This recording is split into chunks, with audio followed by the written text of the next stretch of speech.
Well, hello, and welcome to Momentous Live, episode 139. I'm Tristan Jutra. I'm Will Silver. I thought we were Still? going. Yeah. The I usual. thought you were introducing yeah. the. Well, I was gonna do him at the end. Yeah. I'm Gray Williams, and And I'm his brother-in-law, Chris Lane. and here we are, and we are tototally organized, and we are not. Tristan, you go to your right. I was clearly second. I don't see directions. Okay. I'm more open-minded than that. So yes, you may have noticed that our lovely and talented Tasia Custodi is not here yet again, but she will be back at some point in the future. Maybe it'll be our Christmas gift, maybe the return. We'll see if Santa puts a Tasia in our stockings this year. Well, we were also trying to see how many white guys with glasses that we could get on one show. Apparently, it's 4 currently. We'll see if we can break that record. But it's okay because 2 of us are sharing a window, so we're making space for others. Oh, we got little Ginger Riding Hood. All right.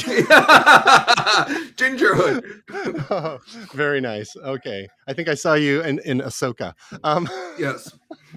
In the last part of the season. So if you want to find out about this extravaganza, you can visit us online at www.momentous.tv to see white guys in glasses and a white gal too that's here once. Oh man, that's a good name for a band. I copyright that right now. White guys in glasses. All right. very new thing. It's yours. And maybe you can you can be an Amazon merchant as well. Mm-hmm. Because they have all those random alphabet names. Yeah. Okay, so shall we start with it's kind of follow up, but not really. I mean, follow up from maybe almost, was it 10 years ago, 9 years ago, Gray, when you and I visited the motorcycle show? Was it the International Motorcycle Show? We got to do that again sometime. And one of the things that we saw there, and you can find the clip, the interview that Gray did with one of the fellows from Zero Motorcycles. There's some additional news from Zero, and they are expanding their lineup. We've been saving this for a little while. Gray has been away for a couple of weeks, but he's back, and being a fellow motorcycle enthusiast and an EV enthusiast as well, I thought you might be interested in commenting on this story. But Zero is probably one of the first EV motorcycle makers at that same show back in 2014, 2015, whenever it was. We also saw the Harley Davidson Live Wire, which was interesting as well. But Zero is still plugging along, and they've got an enhanced 2024 model lineup, including all new versions of the Zero S, the DS, and the DSR. So various trim levels there. They're featuring an all new motor, bringing the price down, the performance up, and of course the battery tech gets better and better, and they enhance the styling a little bit. We've got speeds in the 3 trim levels of up to 104 miles per hour or 144 miles per hour. The range anywhere from 101 miles up to what was the top range for one of the models? 154 miles of range. So not too shabby. Of course, there's only so big a battery you're going to get on a motorcycle, and they're a little cheaper to run energy wise. Now, that being said, we really haven't seen a huge breakthrough in consciousness-wise with EV motorcycles like we have with EVs. Gray, what's your take on these new EV models from Zero? Again, one of the early leaders in this space, and your thoughts on maybe why we haven't seen so much of a breakthrough in the EVs for motorcycles as we have with cars and even trucks now. Well, so these sort of exist in a weird space, right? A lot of motorcyclists, there's a whole package of things that go into making a bike, right? And so, efficiency kind of comes with the package. Motorcycles tend to be more efficient than a lot of other vehicles. I know that my scooter, my Yamaha 125, my Suzuki GS 500, even my Suzuki 650, they sipped gas. So the pressure, I think, on this market hasn't been quite as much. What I'm surprised with is the fact that like the torque and just the speed out of the gate would appeal to a lot of folks out there who I think are more speed oriented. But again, they sort of live in this weird space because with that whole package, the sound and the feel of a motorcycle, I think, is something that a lot of people are looking for when they're looking to get into a bike. And with a bike like this, where it is the very definition of a crotch rocket and a smooth ride at that, it's sort of it may not be delivering the visceral feel that I think a lot of folks are looking for. That said, I think there is a new market for these, and that is the folks who are growing up on electric unicycles, on scooters, on electric bicycles, looking for something that is more of a commuter or more of a fun ride that will rip on the highway. This is sort of those things are a backdoor entry into this market, and I think Zero has really, they've soldiered on. It does seem like in a lot of cases, folks have been very resistant to change in this market. I remember looking at, I think it was Yamaha, they had the robotic rider and the robotic bike. The robotic bike, I think one of the fellas kicked it, and because of the gyroscopes, it stood back up. Still haven't seen that tech, and that was 10 years ago. So looking at this, I think there's a price point folks are trying to hit. That price point has been very resistant to inflation. So it's a very interesting, very weird market. I think there's, when you're taking a look at riders, it's a hard sell, right? There's tradition, there is history, and Zero is sort of coming out of the. Can I say it doesn't look weird enough? It's not a Cybertruck. Yeah.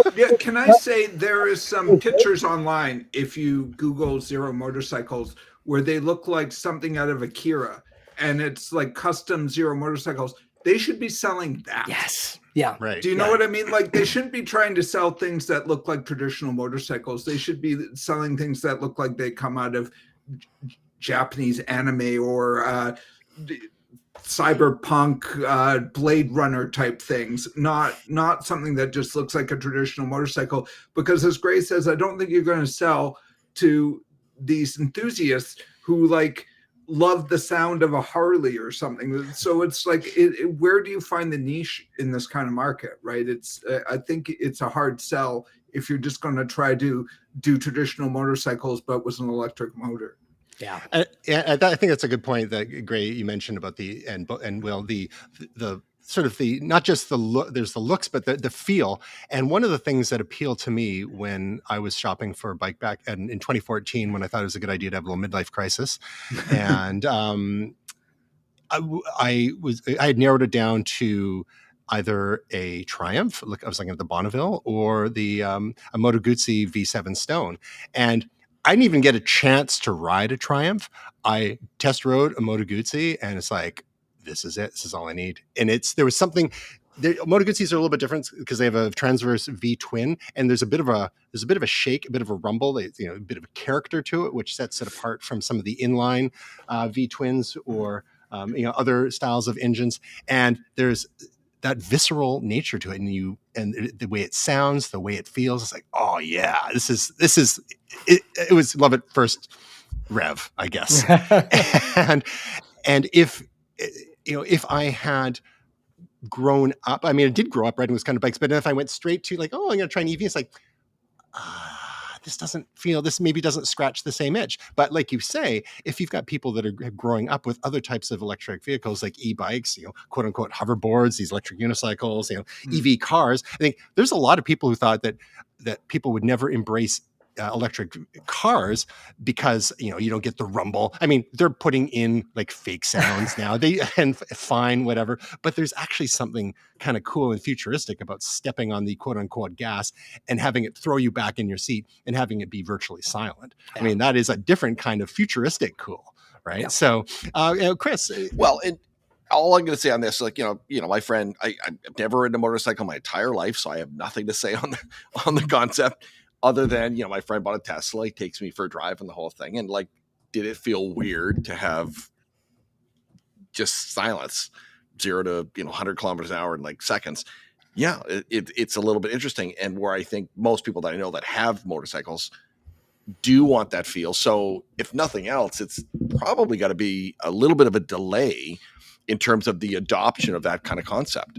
Like, I mean, obviously better get, like, whatever, but I would feel that most people that, own a motorcycle like that feel, and I don't think that car owners are that different in some respects, but have adopted it faster. So I think it's maybe a bit of a delayed, progression. It's a smaller market, more of a niche market. So, there's not a lot of people who don't even want to do motorcycles for safety reasons and what have you. But so we'll see. It's question time as a matter of attrition and as a matter of deprecation of gasoline vehicles. And, there's the EVs become more attractive price wise with the economies of scale and stuff. We'll see. But it was just curious to me that we weren't seeing as much mainstream mention of electric motorcycles. Livewire, is it even still a thing? I know Harley's got such a reputation and a heritage with the traditional internal combustion engines. Like that might be a bit of a heavy lift for their traditional customers. Then they need to be going to a different market and having the Livewire brand separate. I think we talked about that a couple of years ago here on the show. And watch this space, as we often say with many of these stories. It's because cars are tech now, right? So they're just iterating. In other sort of vehicle-related news, we had heard earlier in the year that GM was not going to be supporting Apple's CarPlay and Android Auto in the future, and there was, I think, was it the CEO of Ford just kind of laughed when he heard that. He was at some conference and he just like, okay, good luck with that kind of approach. Now, Gray, you found a story that explains some of GM's supposed rationale for nixing CarPlay. So what was that rationale and what do you think is really going on? So the rationale here was to increase the safety of its users. And it's bollocks. Just straight up. Cold term bollocks? This is just raw prairie oysters. I don't know what to say here. GM just, they're phenomenally this company that can take like one step forward and then just shift it into reverse and crank it back a couple of decades. Like, the volts, you got bailed out. And it's like, maybe you were too successful. Anyone got a shovel? This is absolute nonsense. Basically, so they're claiming, CarPlay and Android Auto can have issues like bad connections, slow response times, compatibility issues, and connectivity problems, leading drivers to be distracted from the road with smartphone troubleshooting. I don't know about you, but I've not had those. What they're admitting here is that the infrastructure in their vehicle is not sufficient to maintain a USB connection or a Bluetooth 5.2 connection to their phone at less than a foot of distance. This is basically saying, have you considered shielding? Users can't experience a meteor shower. Users can't experience dinosaurs rising from the grave as part of a Jurassic Park, whatever. And so therefore, come on. They want to sell OnStar, straight up. Yeah. And it's like, speaking of someone who has a German-made BMW iDrive system that does not do CarPlay, these things are crap. Like every time I've got a rental car that has CarPlay, I am so thrilled. It is $300 for me to actually get CarPlay put into my car, and I'm just digging around for the cash for it. Like seriously, we'll pole dance at this point for CarPlay because this is nonsense. And this right here, this is basically GM saying, you know what? We don't need those sales anyway, because people will walk away. I've seen comments like, this is as important as Bluetooth, right? Like it's just, these navigation systems that they're trying to sell you on a subscription, they're crap. The controlling everything down to just the controlling of music playback, how it appears. Every time I connect my phone to my car, it plays alphabetically. There is no way to shift that around. You click shuffle, doesn't do it. You select playlist, doesn't do it. Plays alphabetically, automatically. I had to put in a track named AAAAA with 5 minutes of silence so I didn't hear the same goddamn Bare Naked Ladies song every time I started my car. This right here, clearly I'm not passionate about. You need to save all of this for the spin-off podcast, which is called Will Silver's Side Rant. Oh yeah, I was going to go with table flippers. Just So yeah, it's mystifying because with survey after survey coming out from actual car owners and car shoppers, CarPlay, especially, and then to a lesser degree, Android Auto are a huge priority for people nowadays because what do you know? Most people have either an iPhone or an Android phone, and they like their Google Maps, they like their Apple Maps, they like all their stuff that they can mirror to that, and they've got music and all that, not having to futz around with the universally terrible in-car systems. Well, it's true, and like even for me, like like I've got a Forerunner. Gross, I know. Sorry, it's like 2020. It's not good on gas, but you got a big fan. I hook up Google Maps. That's just how I navigate. I'm not using their system because it's not good. It's the same thing where I'm like, well, it's not help me to tell me when traffic's happening and this kind of a thing. So you're just like, well, make these systems a little bit more accessible. So, that makes sense to me, but go with what people know. And like every time, and then that's the thing, is all about control, right? And it's the same reason why Netflix still it doesn't play ball with Apple TV and have your stuff showing up in Up Next and all that, because they want to control the experience, and Netflix is a big enough player. The question in this kind of situation is GM a big enough player in 2023 to, but then Tesla and Rivian, same thing. Are they ever? I mean, I think just recently Tesla announced that they were going to be supporting the Apple Music app, I believe, in built in, because that I guess Apple's developer for it. It's pretty straightforward to build. But in terms of, we're not seeing CarPlay in some of these pure EV makers like Rivian and Tesla, but their value proposition is great enough that people will kind of live with it, and their built-in systems are good enough that I guess people can live with them, and they're connected cars with the GPS and the built-in modems and stuff. Their like systems that. suck less. Exactly. They still suck, but they suck less. All right.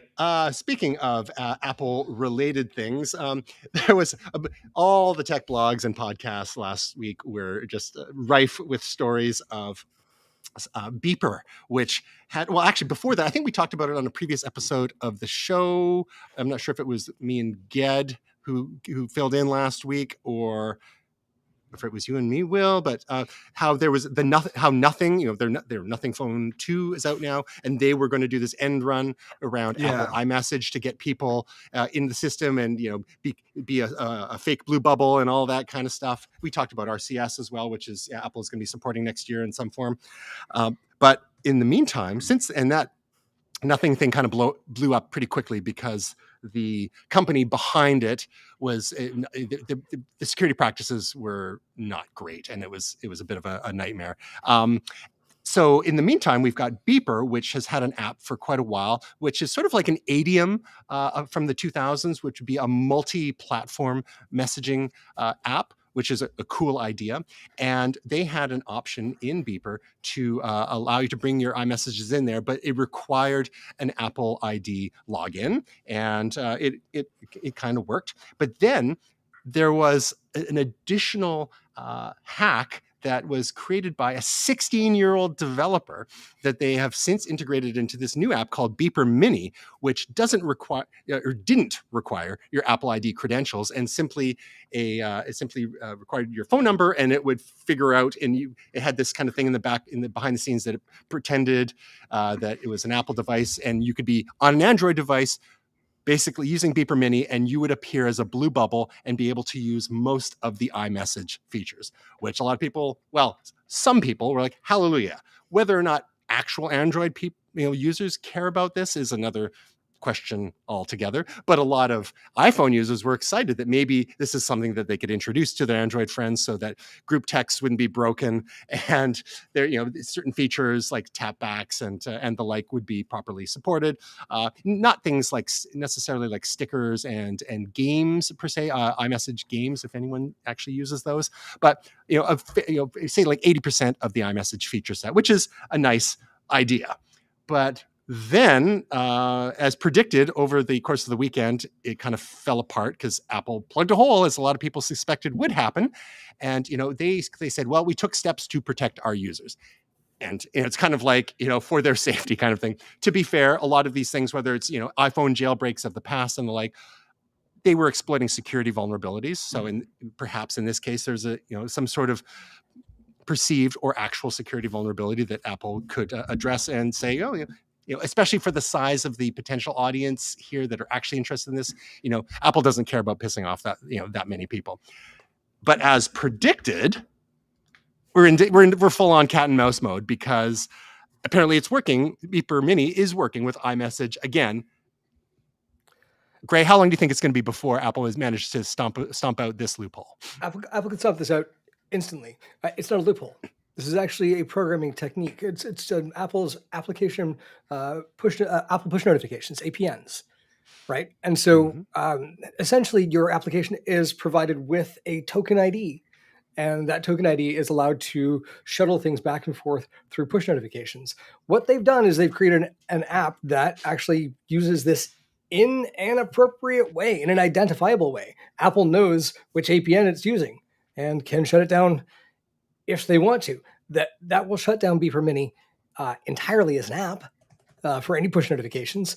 But yeah, it's, with this cat and mouse it's happened a number of times in Apple's, post iPhone world. And the question is, like, really, like, are we, people say iMessage is a gateway drug. Like, how much longer do we have to go on here? RCS was sort of okay, again, we're going to make it suck less. But with all of the other things that encompass the iOS ecosystem, isn't it time to just, I don't know, shake hands on this one, literally, metaphorically? Well, one theory is that, the idea with Beeper Mini, and the idea is that they will reconstruct Beeper, which is now called Beeper Cloud, and add all the multi-platform support back into what is now Beeper Mini, but sort of re-architecting it, and the iMessage will be one facet of that.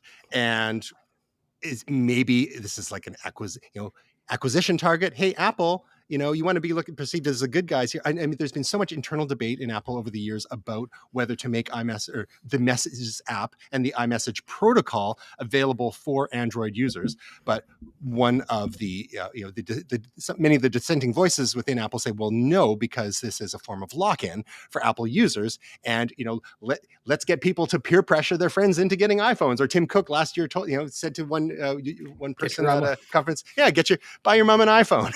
Yeah. Right? And that came off as a little bit dismissive, but there was laughter in the crowd. But Apple's big enough that they can do that. So I guess the question is, and the math they have to do, how many users would they lose by opening up iMessage to Android users versus what you're alluding to, Gray, is having iMessage as a gateway drug. When people get in there, it's like, oh, okay, well, it's not so bad. Kind of like the iTunes effect when hell froze over, as Steve Jobs put it, and they made iTunes available for Windows, and that cracked open the iTunes ecosystem and iPods for Windows users. And then people got a little taste of that Apple zhuzh. And then a few years later, you get the iPhone that really blew things open.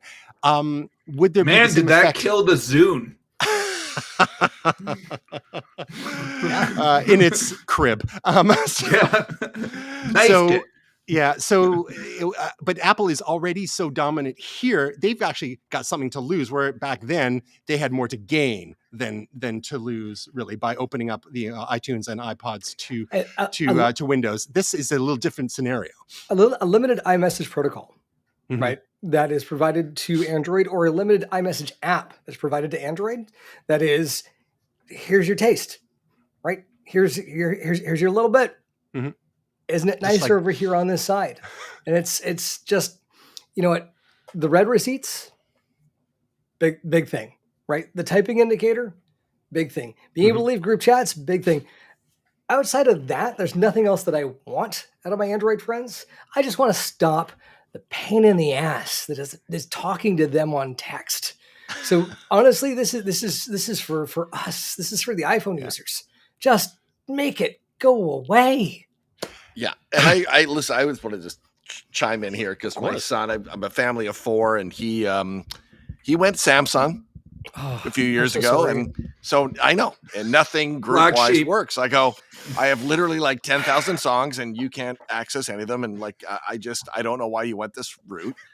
And it is a You still thing, love and him. I still love him. I do Sometimes. love him. He's great. But I'm like, are you that beholden to this new concept? Because your buddy and you talked, and you're like, we're going Samsung. I go, I mean, I don't know how this is better for you. Like, and like the communication for group text is just is terrible. I'm just sorry. But to be fair, Google has offered a number of messaging apps over the I know, eventually but they'll I'm still decide on one. frustrated because I like my way, and I'm like, whatever. But anyway. Well, so Apple adopting RCS next year, not the Google flavor of RCS, but the industry standard RCS, which Apple was agreed to contribute to and help employ end-to-end decryption on there, which the Google version has, but Apple is not going to go and support the Google thing. Of course, they're going to support the industry standard thing. So RCS, make it secure, and it will include a lot of those features that we're talking about here, this 80% good enough kind of approach. One of the big things for me is full quality photos and video clips, because now, as soon as you're sending stuff back and forth with Android users, it gets deres. You and I talked about this, and it's terrible. Yeah. Happens to my wife all the time. So this is one approach. This seems to me this is going to be a short-lived thing, because once Apple finally deploys RCS across, it would probably be iOS 17. This is going to be a non-issue, because most of the features they're talking about supporting are going to be supported at RCS anyway. So if you're on talking to people, and if they're not on iMessage, instead of default, falling back to SMS, the decades old standard that RCS is, the successor to, with MMS in between them, it will be somewhat less terrible, as you say, as you described earlier, Greg, and more secure once they've got the secure version going. So again, we'll see. Again, cat and mouse is fun for a while, but eventually the little guy, I mean, they were charging $1.99 a month, which seemed fair. And I think Apple could get away with a similar thing if they made the Messages app available for Android. And if Android people wanted to pay that to be part of the gang, cool. I think that's I'm not sure how much research they've done on that, but I think it would be fair to charge, because that's something that, like, really, why do they want to support that? I mean, I guess it helps their iPhone users a little bit. They could potentially be losing customers because people will not be as afraid of going to Android now. So, I mean, when you're a $3 trillion company, you've got, and every decision you make can have such huge consequences. I get it that they want to, take this carefully. In the meantime, this is almost like a little sideshow. Now that the OpenAI stuff has settled down from a few weeks ago, now we've got Apple and Beeper, of all things, beep beep. Anyone see the SNL on the weekend with Adam Driver? Yeah. No, I didn't. All right. Oh, it was, there was maybe beep, 2 sketches out of there that kind of rocked it, but the beep, beep, beep, like, look it up. Butting in somebody. I will look it up. It's worth a watch for that one. It earned the title and the thumbnail of this, of today's episode here. All right, so let's move on to some other news. Will, you've got a story for us. Breaking news. Tidal pulls stems from DJ software. Now, I understand about half of the words in that sentence. So now, is this Tidal the streaming music service, like the high quality streaming music? What's going on? So I'll give a little context. So this is not 100% breaking news, because this is a month or so old, but there have been some updates to Serato, and there's some more that are coming that are going to start taking up the stems feature. So let me just explain all of this. So Tidal is a music streaming service sort of for DJs in particular. It's a way that you can connect if you have a DVS system. So that's basically digital DJing, and you can have music libraries that come into your computer, and you can subscribe to this service and have access to thousands and millions of songs, right? And there's all sorts of other legal mumbo jumbo that happens behind the scene with the connection to the record companies. So stems is basically a way, and I think we have talked about it on the show before. It's kind of been a revelation. People are still working on it. It's a way of splitting a song apart on the fly, live, so that you can separate the vocals, you can separate the drums, you can separate out the piano or the bass line. and have them as separate things. This has been a big thing for DJs to experiment on and try to work on, because they can basically create remixes on the fly. Get vocals from one song and use the backing for another track, or create their own backing track to vocals. It really has created all sorts of cool mashups and mixes and things like this. And you're seeing a lot of things like this on TikTok and Instagram, but also in clubs, on live streaming, on all sorts of things where DJs are really getting very creative. So basically, Tidal killed it on their service. You can't separate out the stems. Now, we don't know for sure, but we think that the record companies put the nix on it. They were offering stems separately, or because if you download the songs, you should be able to separate the stems out using your software. So basically, what it was, so you couldn't download the songs directly. So it's just streaming. So it's just streaming. Now they giveth and they take awayeth. So basically, they took this away. So basically, what it was is you have this capacity in your DJing software that takes Tidal in, and Tidal was killing the ability to separate out the stems from the songs. Right? Okay. So you could no longer separate out different elements of a song if you were streaming from Tidal. Sorry, you were going to say, Chris. No, I was just going to say, just because it sort of ties in a little bit to this, but I thought it was interesting because in the last 3 or 4 weeks, now this is on vinyl, so it's not streaming. It's warmer, I hear. Sorry. But it's Daft Punk's Random Access Memories, and they released the whole album with no drums for DJs. Yeah. I just thought that was sort of interesting because you're like, oh, they're going to use this, and they'll, that's just sort of interesting, but not streaming, but just sort of. And that kind of thing, they have DJs in mind, right? So remixes, adding all sorts of drums from other tracks, or doing all sorts of things and doing mashups. And so the feeling Can you is get that Andre 3000's new album, the flute one? Can you get it without flute? Yeah, there wouldn't be much to it. Sorry, please go on, Will. But maybe you take the flute album and put your own drums to it, and then put the Daft Punk album on top of that. Oons, oons, oons. Exactly. But so the feeling is that this might be happening more.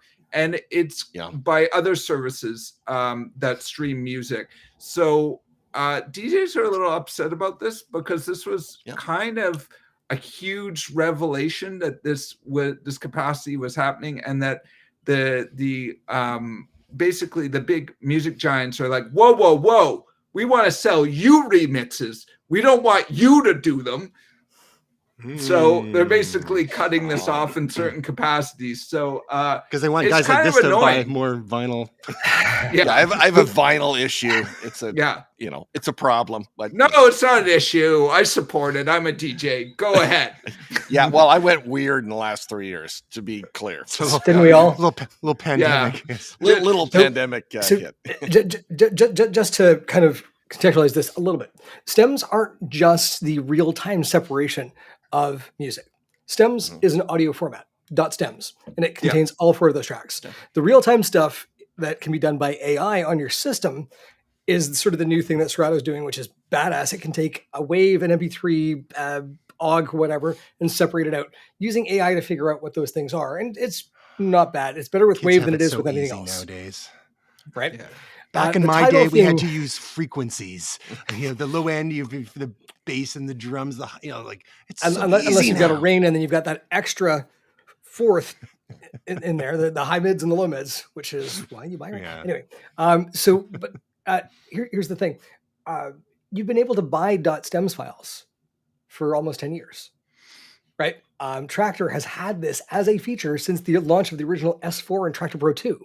So for me, using the AI software and plugging it into my S4, it's got it built in. Now, what it doesn't do, which is the badass thing that Serato does, which is doing it in real time. Tidal doing this was basically saying, you don't have to have the AI program or use the overhead. We're going to do it for you over on this end, which was great.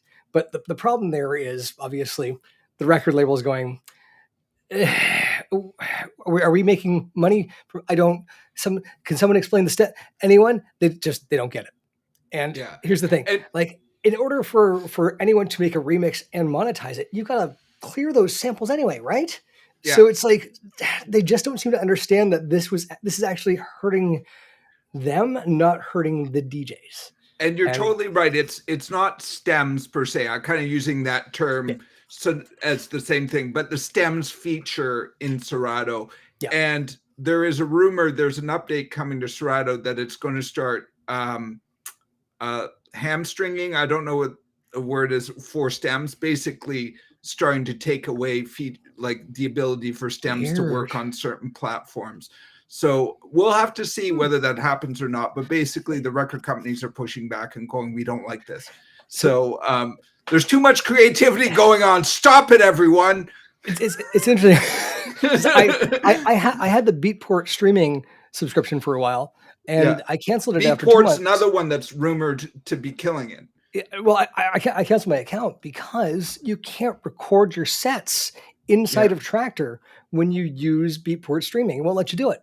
You have to use an external recorder. And I'm like, that's slightly less convenient than clicking a button, so I'm not going to do that. But it was one of those things where, like, I kind of want to own my music anyway. I know that's like heresy now in the 2020s, but owning my music means I can feed that WAV file or that MP3 into my AI software, break it into stems, or I can just buy the stems directly through Traktor and play those tracks that way. They are more expensive if you buy them as stems. They're the same price if you buy them as waves. Well, I guess it's 75 cents more if you buy a wave than an MP3 on Beatport. But it's worth the money to have the better quality so I can do the AI thing. So really, Tidal, I feel for you guys because clearly your hand's being forced on this. But I wasn't going to use this anyway. I'm with you too. I like to own my stuff. And obviously Chris is in that way as well, it sounds like. And I know Tristan. Check out his HD DVD collection. I will tell you right now. I've got a copy of King Kong you can have. Still have HD DVDs. Never give it up. 1,000 Blu-rays. That first season of Heroes, I've got man. 1,200 records. Yeah. I have 10,000 comic books. I own all. Beta as well. So do it. I have issues. You're like me if I lived in a place that actually had storage space. Yeah. But I barely have a storage space now. He just had to downsize. Cramping in certain spots. But back to he's gonna have to get rid of a kid or two. But there is something on that. Like, and listen, I've got Apple Music. I have downloaded digital stuff. I bought movies and TV shows on digital, but there's always something to be said about the fact that I own it. Yeah. Like it's mine. Well, I have it. I work in the video game industry, not gonna get and most people I work with are like, buy the physical copy because you don't know when it's going to go off a service. It has before, like on Nintendo and stuff like that. So, I mean, I think the thing is, I believe in owning it. The other thing I'll say about Tidal, I'm just going to beat up on them, although I know this isn't their fault, is I don't like something that requires the internet if I'm at a club. Now, I haven't DJ'd in a club in a long time, but I don't want one more thing to break. I don't want to worry about Wi-Fi in a club. Like, there's enough problems as it. I don't need to worry about streaming. You sound a little like GM, Will. So it's like, we're not going to support CarPlay in the club. I just don't think it's a great idea. Tidal's not for me anyways, but it makes me angry that big record companies are like, you guys are being too creative. And as Grace says, we can't figure out how to monetize this, so we're going to make you kill it. All right. If you want more discussion on the notion of ownership, whether it's digital ownership or physical media, tune into last week's episode, Momentous Live episode 138, where Ged and I get into it thick. Whoa! Hey now. All right. There's a few gaming news, moving from one kind of story that Tasia wouldn't give a crap about to a few other stories that Tasia wouldn't give a crap about. We got to get these out of our system while she's not here, right? So there's a few things. One, we had the 2023 Game Awards, and we can talk about some of the highlights there. Will walk us through. E3 is officially dead. There was a trailer for GTA 6, Grand Theft Auto 6 dropped as well. Broke the internet. So Will, why don't you start? Yeah, broke the internet. So Will, why don't you start us off with a little recap of the Game Awards? Were there any surprises, any highlights, any lowlights? Well, I mean, I think we talked about this in another episode, but I'll just bring it up again. Many people are saying this is maybe the best year in gaming in a long time, which is saying something because we've had some good years in gaming. The Game Awards, if people are not familiar, it's become sort of like the Oscars of video games. So these are fairly prestigious. We used to have a lot of different awards. This seems to be the one that's kind of been sticking recently and is most highly regarded. There's other things like GDC gives out awards and the Game Developers Conference and things like that.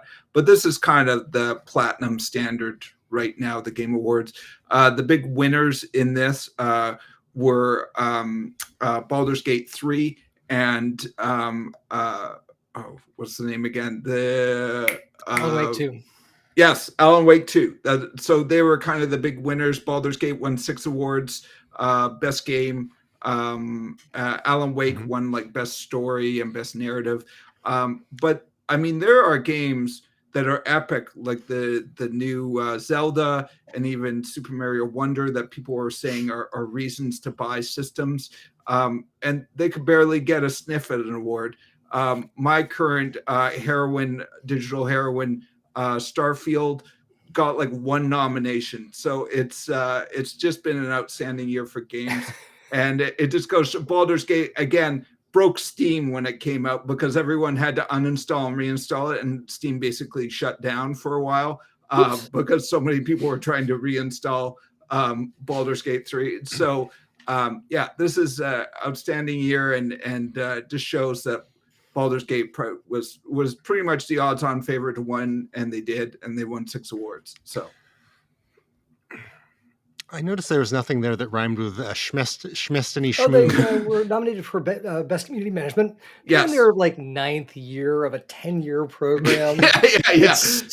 We're cruising into the final shape. It's been delayed 6 months. There's been a whole bunch of nonsense. We're in our last season before the final shape. I've already paid for the expansion. It's not winning any awards until maybe next year. And after that, who knows what Bungie's going to do with it? There's been a bunch of layoffs. I blame Sony. Actually, I blame the bean counters at Destiny at Bungie, who should have known better. But I did find it ironic. Bring on Marathon. Gray, after all the things about how Destiny's been having problems, that it was nominated for best community management when it's probably been the worst year of management in the game's history. Here's the thing. The fact that it's not a total toxic dumpster fire in all of those subreddits and on Twitter, X, whatever, is an absolute testament to how they have managed this. Like if you watch Destiny YouTube, it's spicy, but it's like, it's always spicy. For kind of what's going on, I'm like, no, they're earning their pay at this point. I mean, I haven't played the game in 2 months. I literally plugged my PC back in today to like, okay, let's fire it up. So after the podcast, I'm going to fire it up. Fire it up. Yeah, who won for best craft services? I mean, how deep do these They awards go go? pretty deep. They actually have best esports coach. Oh dear God. I'm not shitting you. It's down there at the bottom. Wow. The event coach, team, athlete. Hey, Mom, guess what I won? That's the thing. I won best esports coach. There. It's like, Why are you living in sir, this is a basement, Wendy's. Jeff? This is a Wendy's.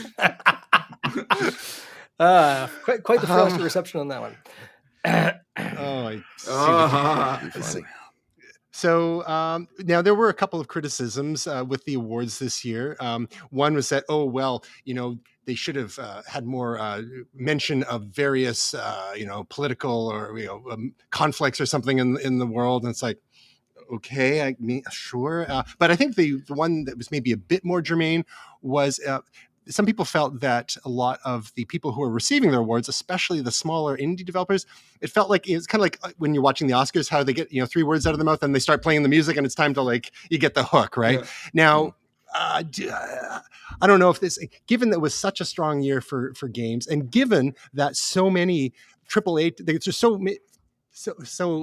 there's a lot fewer AAA titles than there have been in the past. They take hundreds of millions of dollars and longer to develop. So we're really, they're being released more slowly, and we're seeing a lot of these mid-tier games kind of come. Lots of indie games too. It seems a little strange that they wouldn't let those smaller developers, say their piece, just so they, I mean, maybe it's a function that they need to get through like half a dozen esports awards categories still. And, but do you think that are they reading the room a little wrong there? Do you think? What room? Yeah. What's that? What room? I mean, Well, I don't know any who's kid watching that's like anybody that's playing games for political commentary. That I would Well, say yeah. that at least. So Well, there's that. So look, it's an escapism. Yeah, and Yeah. So exactly, Chris. And I'm big into sports, and I go to a lot of events, particularly soccer events, but rugby and other events. And it's just like, look, I have politics and everything else in my life. I paid $50 to see a couple grown men kick a ball around a field and to forget about my problems. I have to think about my problems and the world's problems and all the things that are going to kill our children every other hour, except for the hour I'm here watching grown men kick a ball around a field. Could I just watch grown men kick a ball around a field?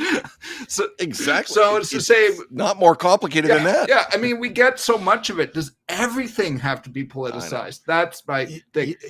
That's Will's stance. I don't reflect Momentous. It's just I'm all for political causes. I have my own political causes. Sure. I just think we don't need them in everything.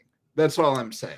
Well, so what you're saying is that the Israel-Hamas conflict would not be solved by someone making a statement at the the 2023 Game Awards. You never know.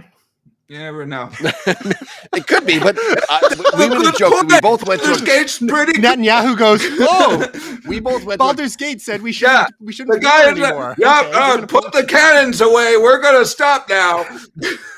But we Tristan and I both went, like, we were in different rows, but I went and saw with my wife, and Tristan went with his wife, David Spade in concert downtown Vancouver, and he's famously comes out. He's like, no one should be coming to me for political commentary. Yeah, it's David Spade. Like, it's Joe ridiculous. Dirt. It's like he's Joe Dirt. He's like, I'm too dumb. I'm not going to say it. First of all, I would lose half my audience anyway if I even had an opinion.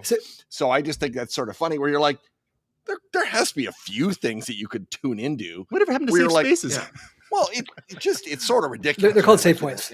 Look, and here's the thing: is I'm not against political causes. I just think there's a time and a place, and there does seem to be a lot of blurring of lines here about people need to feel that everything needs to have a political message. And it's just like, can't we? Let's not bring Robin Thicke into this. Can we have? Can we have some escapism? Exactly. So, everyone just wants to relax for, like, give me an hour, and then you get back to the real world. I'm going to address the other side of this that Tristan, you were talking about, because I think you guys nailed it.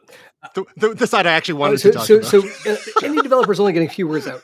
I'm addressing the room. Nobody's watching this stuff. Yeah. Right. Like, this is by developers for developers. It is navel gazing. It is a wonderful cash and time and energy sink. And it's a great pat on the back.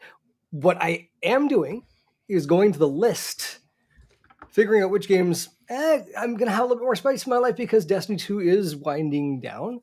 And you know what? Baldur's Gate, I am just waiting for a sale price on that one. Super Mario Wonder, I didn't even know had come out.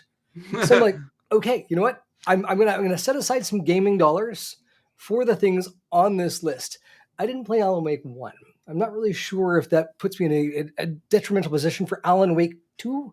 I'm not sure how nightmarish the first one was versus the second one. I don't really know, but I'm tempted. So maybe, I own Alan Wake 1. It's in my Steam library. I should go play that. There you go. So here's the thing. Hopefully it's still there. I'm looking at these things and going, okay, so for the indie developers, what was it? Chia was one of them. Chia was one. There's a couple others. I put them on my Steam wish list. Right? They're there now. I didn't need to hear from the developers and really, like, what are they like? I want to thank my mom and my dad, and there's 40 people in the development team. Yeah, great. You know what? Honestly, thank you so much for winning for the award. We worked really hard on this. Thank you, guys. Play them out. This actually kind of goes back to, like, what am I going to learn in the X minutes that they have on this stage, other than, awesome, thank you for the recognition. We appreciate it. You guys rock. We're out. That's it. Don't need the hook. Those are the best kind of acceptance. In and out. Yeah. Right? Like, if you got something to say, load it in the patch notes in your game because that's where I'm going to read it. Yeah. All right, speaking of in and out, let's speed run through a couple of these other stories here. E3 is officially dead. Will, thoughts? Sad, never went. E3, the entertainment, it was an electronic entertainment expo. So that was the big video game, it was cancer. Confab every year. It's been canceled for several years now. And it was a cancer on the industry. Right. I think, Will, you mentioned this. When people have shows that they have to hit a timeline on to have a playable demo, it actually causes detrimental things to happen to development. This thing cannot take a far enough hike. Time sink, money sink, COVID center, get it out of here. I'll just say one thing quickly, which is I heard from developers that they would spend 3 months getting ready and then 6 months afterwards yanking out all the code that they patched in just to get it ready for my game. Yeah. All right. GTA 6 trailer landed last week and broke the internet. A lot of what we saw in there, I mean, it feels like a lot of it's cinematics and whatnot. How much of this is reflective of actual gameplay? There's a lot of booty shaking in it, I noticed. To be the booty shaker. Will, thoughts on? So I am a massive GTA fan. I'm super psyched for this. This looks super awesome. GTA is always a little bit of realism, a little bit of driving the wrong way on the highway and flying a jet over Compton. So I'm all here for this one. This looks like it's Florida, booty shaking, Lamborghinis, nightclubs. Sounds good. Yes. Great. GTA 4, great except for the driving mechanics. They fixed that in GTA 5. If we have good driving mechanics in GTA 6, because I hate driving in games, but GTA 5 was fun. The heists were amazing in GTA 5. I'm looking at this and going, it's been 10 years. You guys have worked on this thing. I'm just like,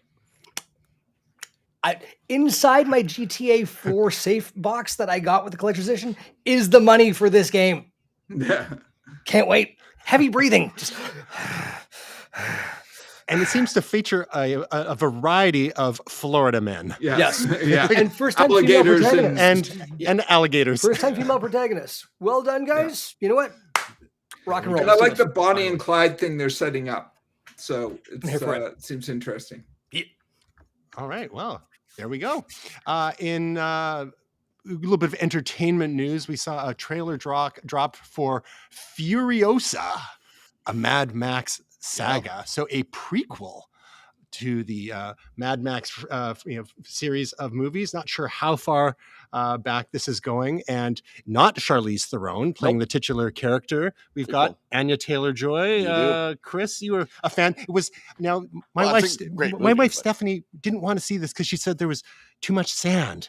The previous one. Now this one is going to have more sand in this one. More sand than you'd ever want. But I thought you said sad. Just sort of too much sand. No, I'm like, there's a lot of sad in that movie.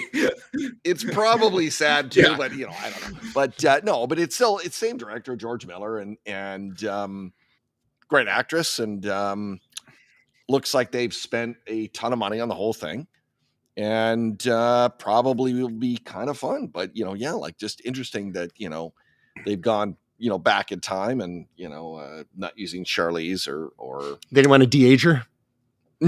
Which I'd rather they don't, quite frankly, but it looks interesting. So that's something to look forward to in the new year. And, I think George Miller probably delivers a decent flick, again, like with great action.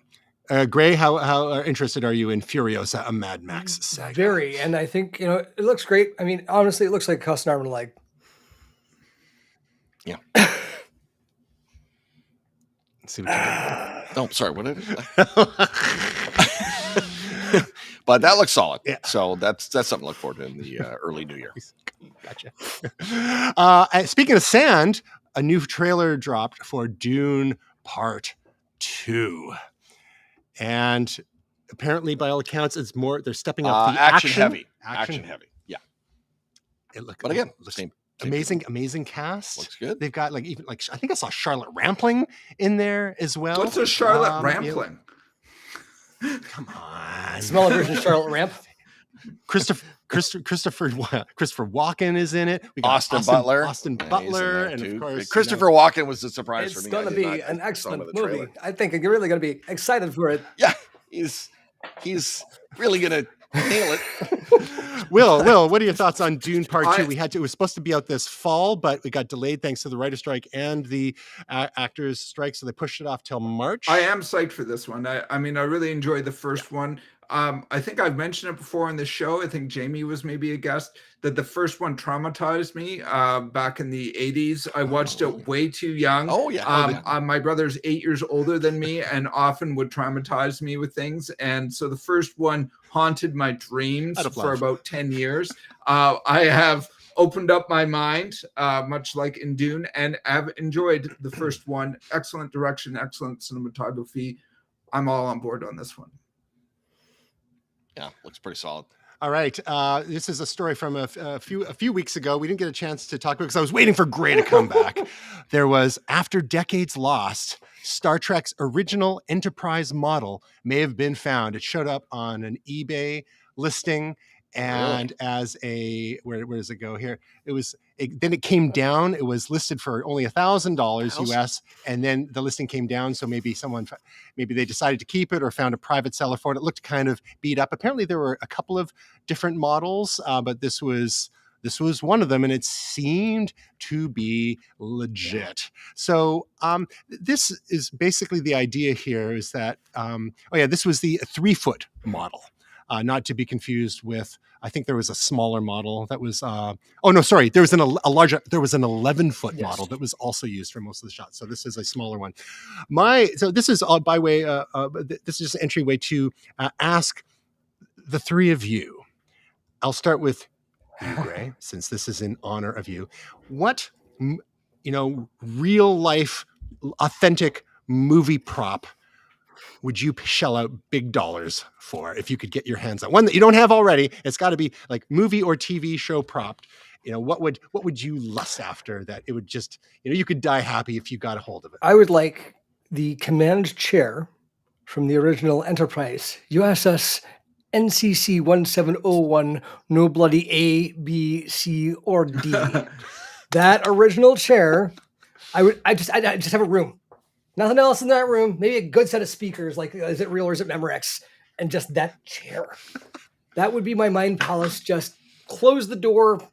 Mind palace. Good one. Right. Yeah. I'm not sure how comfortable it looked, but you had Robert April, you had Pike, you had Kirk, you had Spock in that chair. Sulu took command for one. Scotty was in command, and basically the Klingons. Yeah. That's the chair I want. All those butts. Yep. Nothing but. Will, how about you? If there was some movie or TV show prop that you had the means to acquire, what do you think that would be? Believe it or not, I've actually thought a lot about this in the past. So there are actually two. Like everything with Will, I have to give you two. So the first one is there is a whole subculture about this. Blade Runner, Deckard's gun from Blade Runner is like a thing. There are tons of replicas that you can buy out there.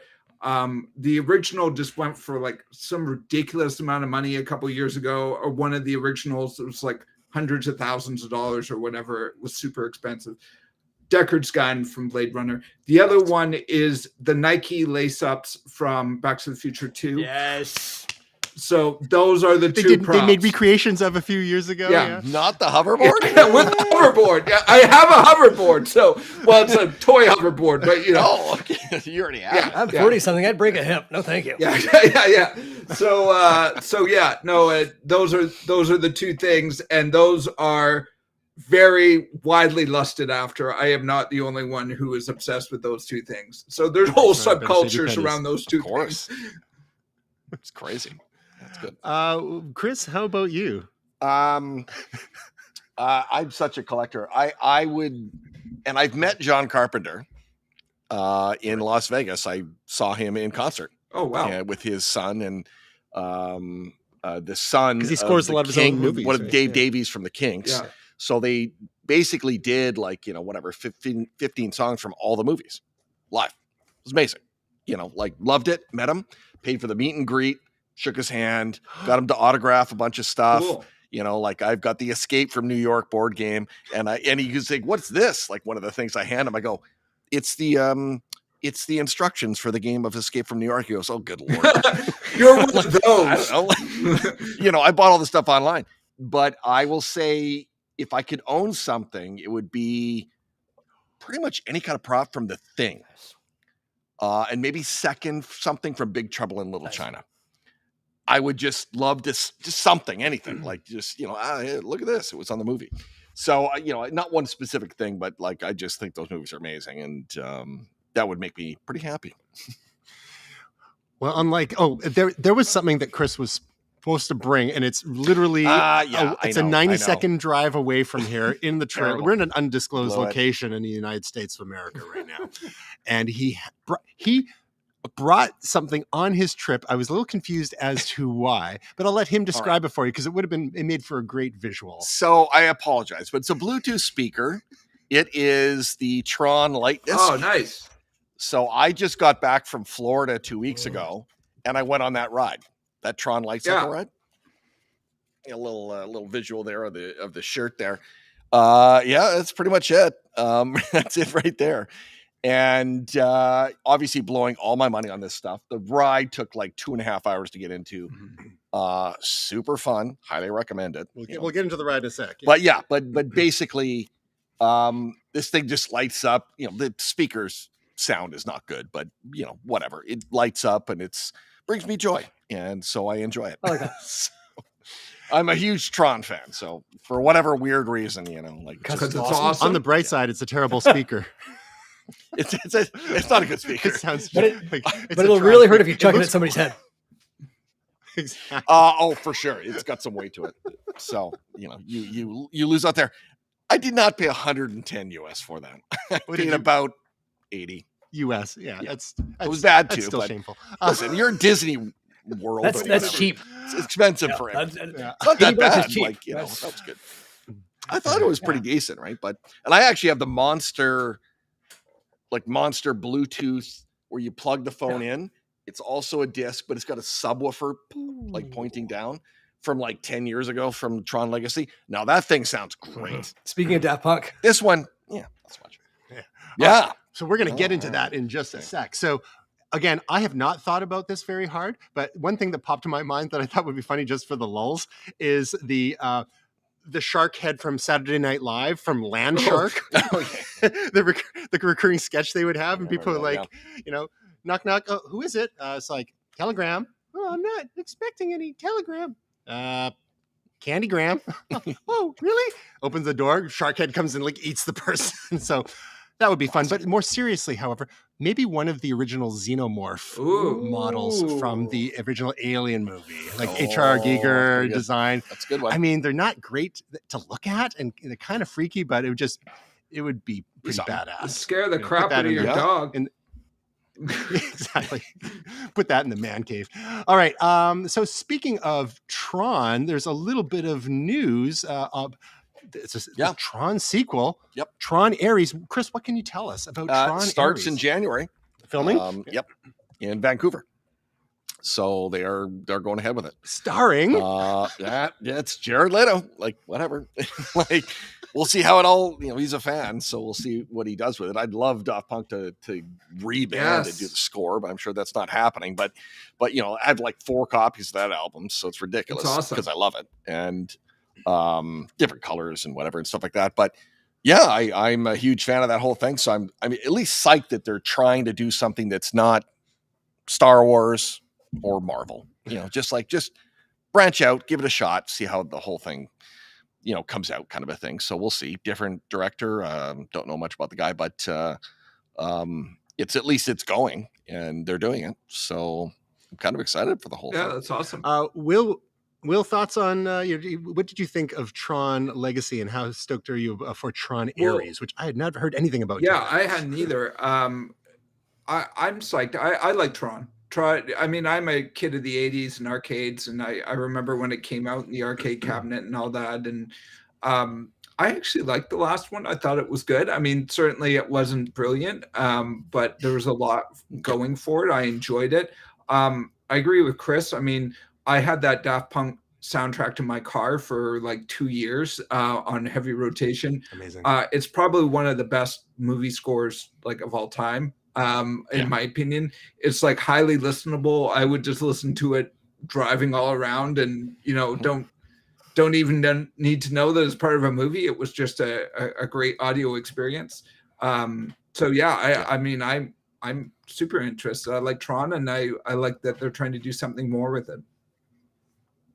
Well, like you, same thing. Like in the 80s, it's whatever, like 8 years old, and I saw the first one, thought it was amazing at the time, and they're all flawed, but at least I appreciate they're like, just you guys can probably invest a couple of monies, a couple bucks into this, and give it a shot and see how it goes, right? So, I would have liked the last director. I thought he did a pretty good job, but he did Top Gun Maverick. That was his last film, actually, Joseph Kaczynski or whatever it is. Yeah.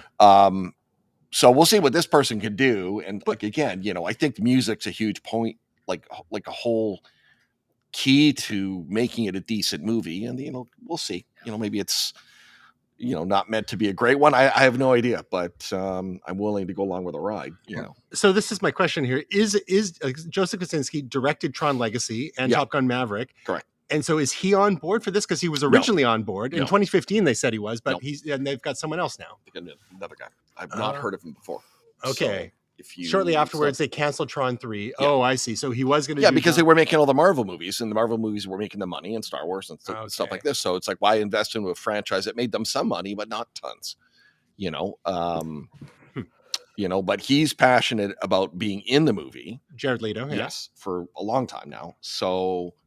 Yeah, let's see what he can do. Well, he got to be in Blade Runner 2049. So is he gonna show up in Dune 2 while he's at it? Which is a great 2049 was a great movie. Like, I loved it too. And also that score is amazing too. By the way, Blade Runner, Morbius. Go listen to that just by itself. It's fantastic. But I don't know. So we'll see. I have to say, you mentioned we're gonna move Blade Runner. That's one of the best movie experiences I've had in the theater with Tristan, seeing it on IMAX with the audio and all that, and it's just amazing.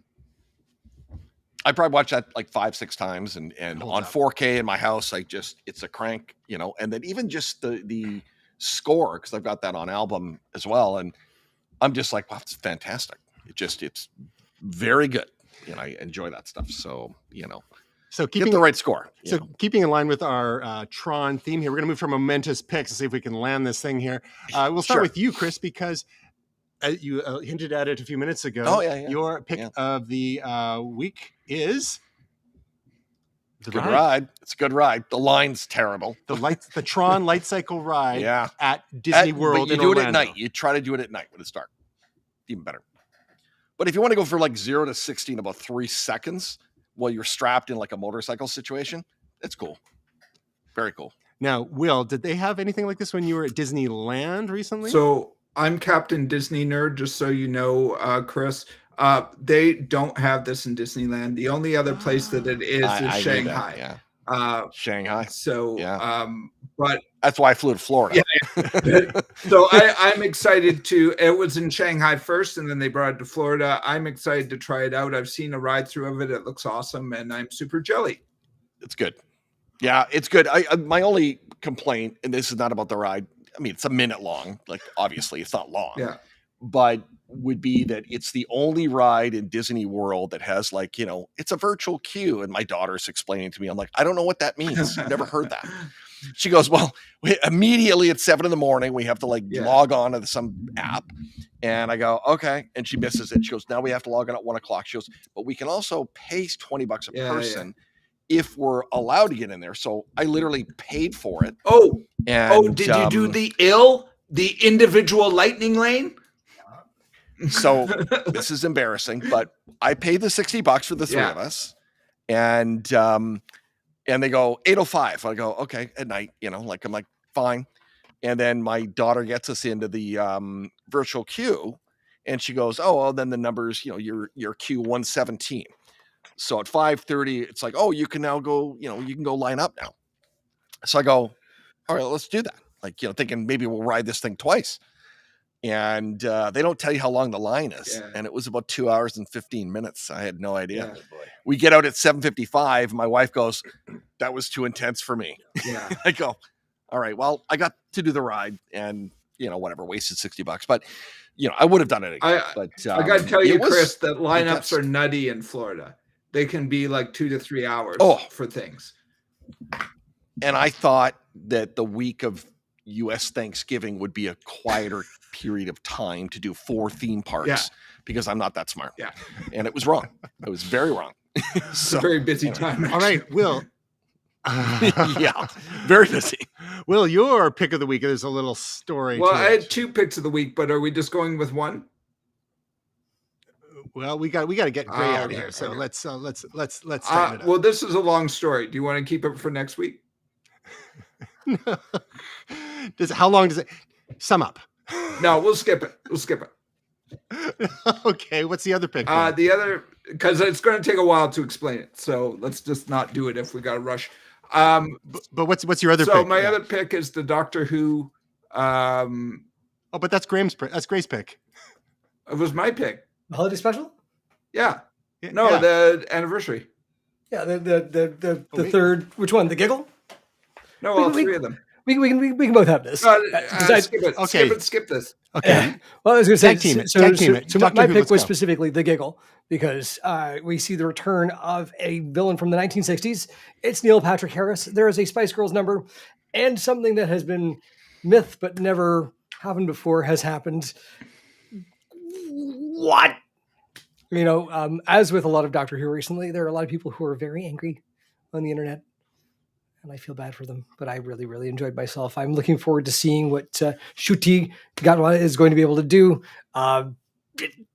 One thing I will say to you, and just keeping this as spoiler-free as possible, something happens at the end of this episode with the new Doctor wearing a set of clothing that is derived from the previous Doctor's set of clothing.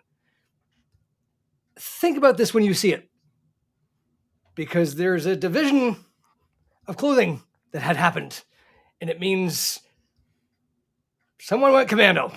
Anyway, I gotta run. There are implications. Okay, Gray, you go, and then we'll get Will's story. No, Is we'll that the same it. episode? Skip it. No, skip it. Well, hang on. Skip We it. got time. No, skip it. Well, okay, Gray. We're gonna say goodbye to Gray. Bye, Gray. I Hope your week is truly momentous. Wah. Okay. Okay. Now, Will, your 2 picks. No, Was it skip the it. same Doctor We'll Who? wrap it up. was- Wrap it up. Just So, okay, wrap it up. Was it the same episode of Doctor Who that you were talking about? No, it's the whole special. It's all good. Wrap it up. Okay, so let's talk about your wrap your it Apple up. Watch. We're done. Well, he's gone now. They can talk No, about it's your Apple okay. Watch. Wrap it up. Let's go. You keep saying that, but is there a problem? Is your house on fire? Yes. Well, It's all Will, good. I'll end that with the fact that I actually have a Doctor Who door in my house. Okay. My pick of the week, my momentous pick is Godzilla -1. I want to hear Will's story, but apparently it's not It's all happening. good. But I don't understand. Godzilla -1, best Godzilla movie ever. Done. Yeah. Okay. Tasia's got a video for us this week. Google Pix 8 Pro review. Go check it out. It's good stuff. And our other thing, AI named this show. Great show. Me and Tasia. Amazon reinventing AI or itself. And then we'll have another episode in a couple of days, and it's gonna be all about. There's so many other announcements from Meta and Google and Mistral AI, and there's a lot. There's a whole lot. But yeah, you can check out Tasia's work at where is she? TasiaCustodi.com or YouTube.com/TasiaCustodi, and you can find us our little side project at AI named this show. Gray doesn't have a project this week. Neither does Will, Nope. as far as I recall. And I guess that's it. We're kept in suspense for Yes. for Will's story. We Another hope time. your week is truly momentous.